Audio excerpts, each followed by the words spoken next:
नमस्कार, वंदे मातरम, वंदे गौ मातरम। वंदे मातरम सुजलां सुफलां मलयज शीतलां शस्य श्यामलां मातरम् वंदे मातरम वंदे मातरम।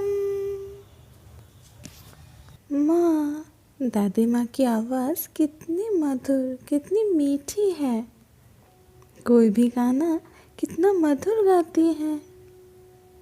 6 वर्ष की नन्ही तुलसी ने अपनी प्यारी दादी की प्रशंसा करते हुए कहा और दादी माँ के पास चली गई। दादी ने कहा, मेरी प्यारी नन्ही गुड़िया, आपको अच्छा लगा? हाँ दादी माँ, सच में आप अत्यंत मीठा गाना गाती हैं। माँ सुनिए तो, दादी माँ ने कितना अच्छा गाना गाया है और बनाया भी है। नन्ही तुलसी की नादानी पर सभी खिलखिला के हंस पड़े। नन्ही तुलसी को गले लगाते हुए दादी माँ ने हंसते हुए कहा, नहीं बेटा, ये गाना श्री बंकिम चंद्र चट्टोपाध्याय जी ने लिखा हुआ है।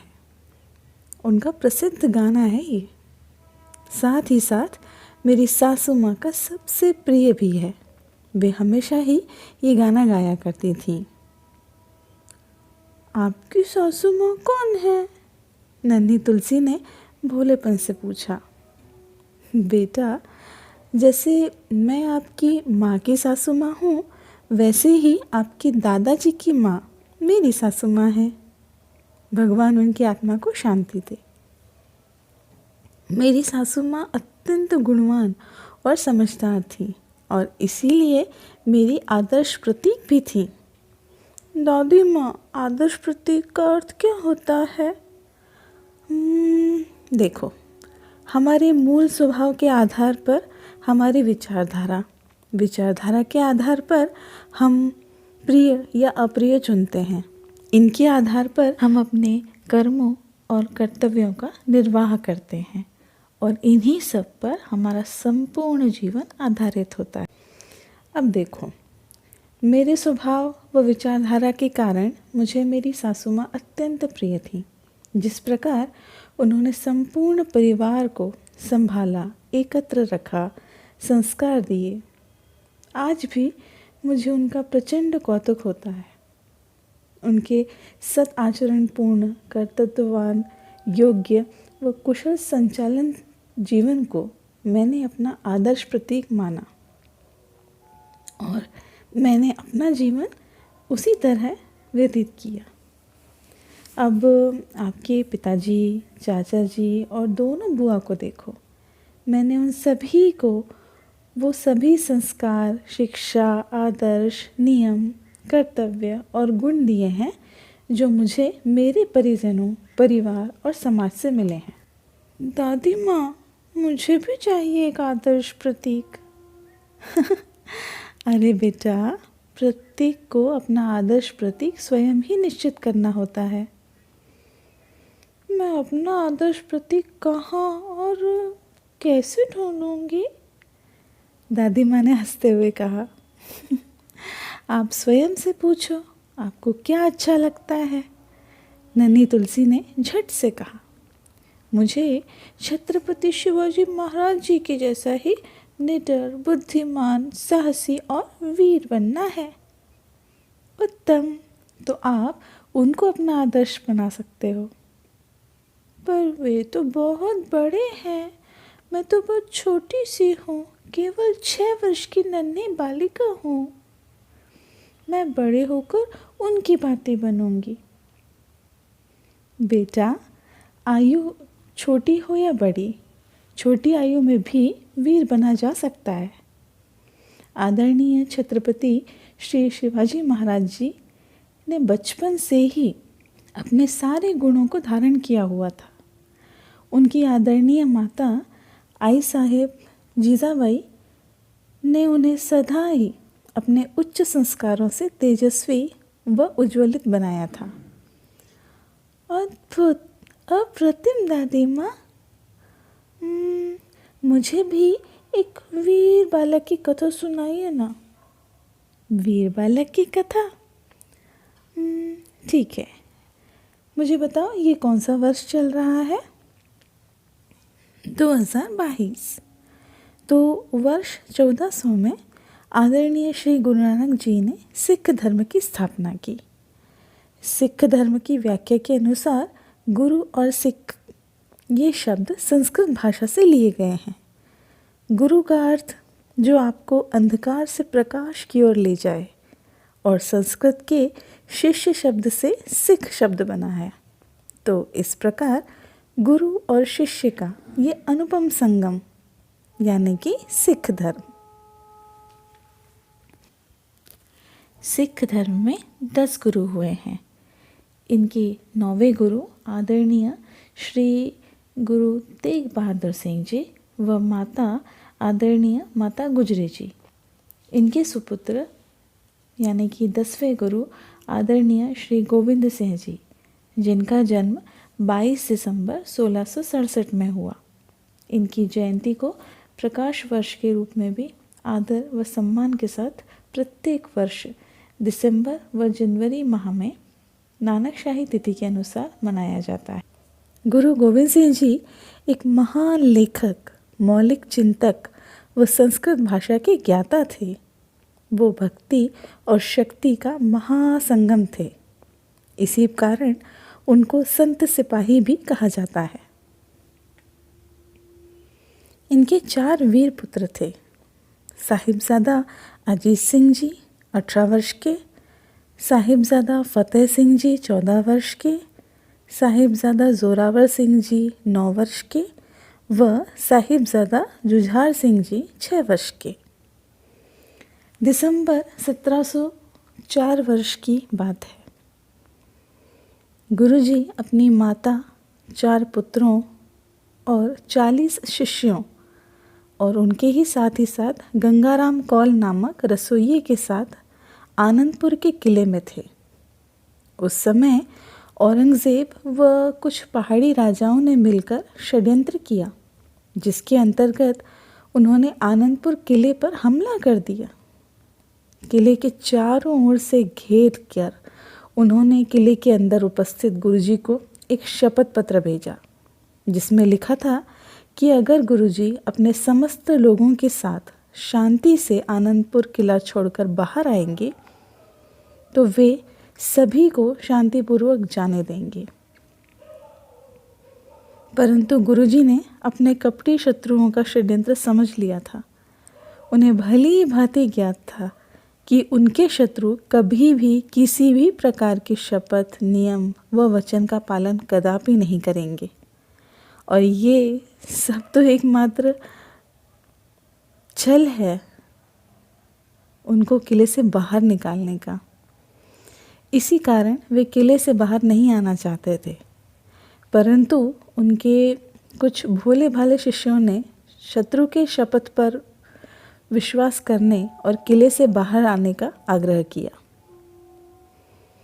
गुरुजी का मन न होते हुए भी उन्होंने अपने शिष्यों की बात मानकर अपने समस्त लोगों के साथ किले से बाहर आने का निर्णय लिया और बाहर आ गए। तब पुनः एक बार फिर वही हुआ जिसका गुरुजी को अनुमान था। शत्रु औरंगज़ेब अपनी शपथ से मुकर गए और तब सिरसा नदी के तट पर एक भयंकर युद्ध हुआ, जिसमें गुरुजी व उनके दोनों बड़े सुपुत्र एक दिशा की ओर व उनकी माता व दोनों छोटे सुपुत्र दूसरी दिशा की ओर बिछड़ गए। संपूर्ण कुटुंब 2 भिन्न दिशाओं में बंट गए। वर्तमान में उस स्थान पर उनकी स्मृति में परिवार बिछोड़ा साहिब गुरुद्वारा बनाया गया है। इस भयंकर युद्ध में गुरुजी अपने दोनों बड़े सुपुत्र वह शिष्यों के साथ सिरसा नदी पार करके रोपर नामक स्थान पर पहुँचे और रात्रि में विश्राम किया। दूसरे दिन वे चमकौर दी गढ़ी नामक स्थान पर पहुँचे। वहाँ पर ऐतिहासिक चमकौर का युद्ध हुआ।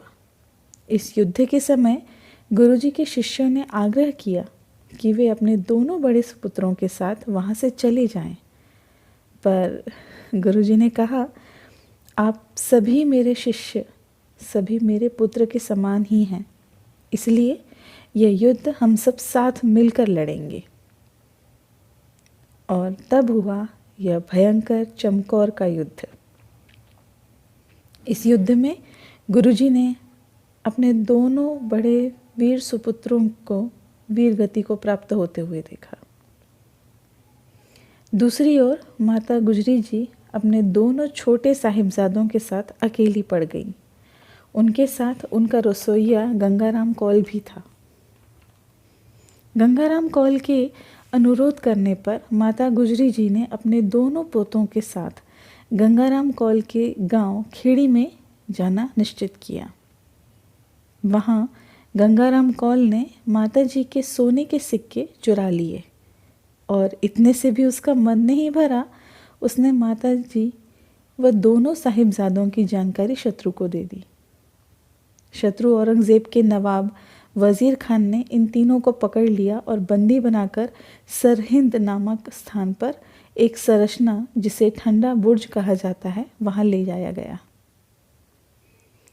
ठंडा बुर्ज एक ऊंची संरचना पर बनी उष्णता से बचने की जगह थी, पर दिसंबर महीने की ठंड के सामने ये अत्यंत प्राणघातक थी।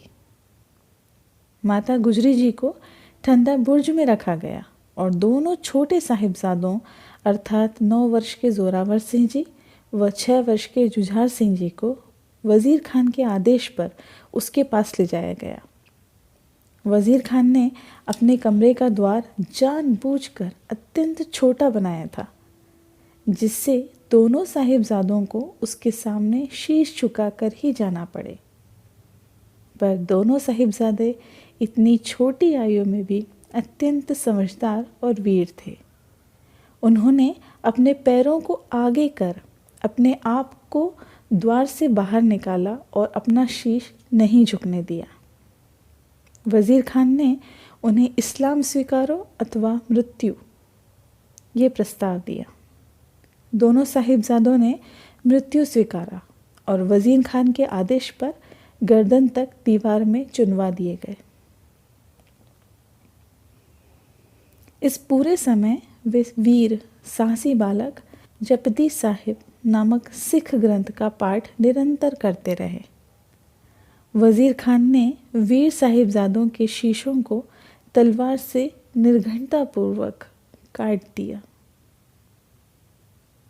और दोनों वीर साहिबजादे वीर गति को प्राप्त हुए। उसी क्षण उनकी दादी माँ माता गुजरी जी भी वीर गति को प्राप्त हुई। वो दिन था 26 दिसंबर 1704 का, जिस दिन संपूर्ण वीर कुटुंब और उनके वीर शिष्यों ने अपने प्राणों का बलिदान दिया। गंगाराम कौल के विश्वासघात को कभी भी कोई भी देशभक्त भुला नहीं पाएगा।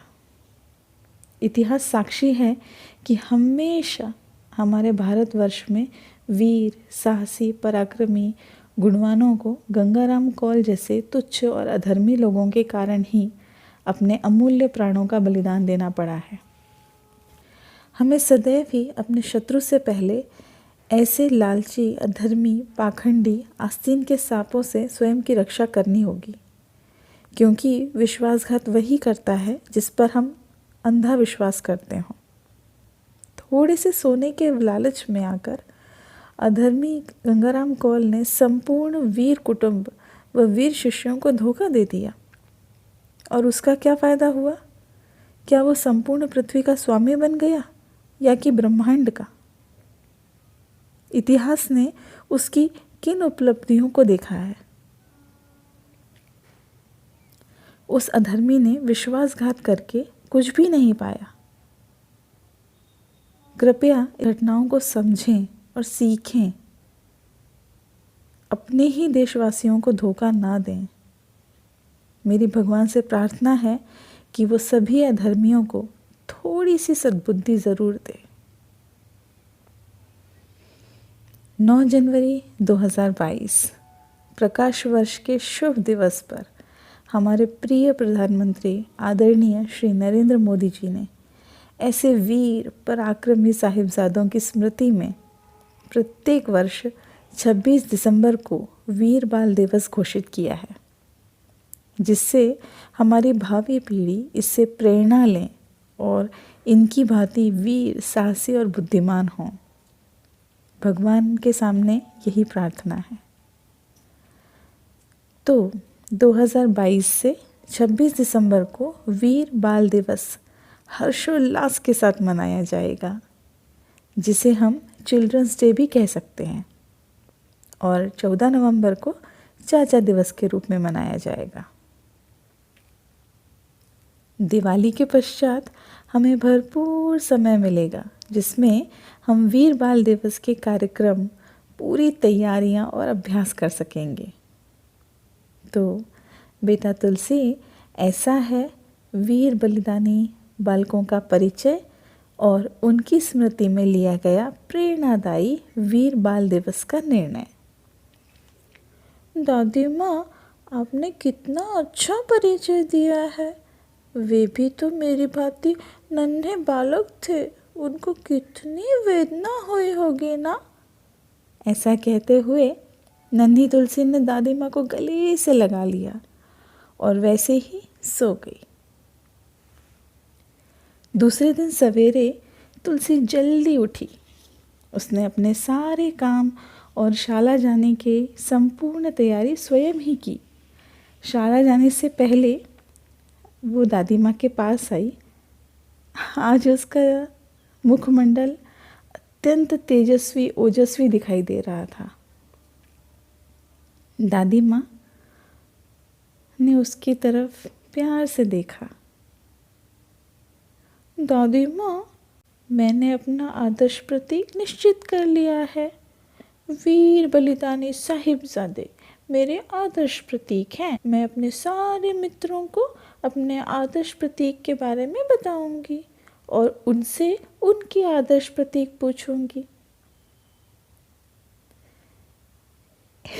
इस प्रकार छोटी नन्ही तुलसी को उसके आदर्श प्रतीक मिल गए।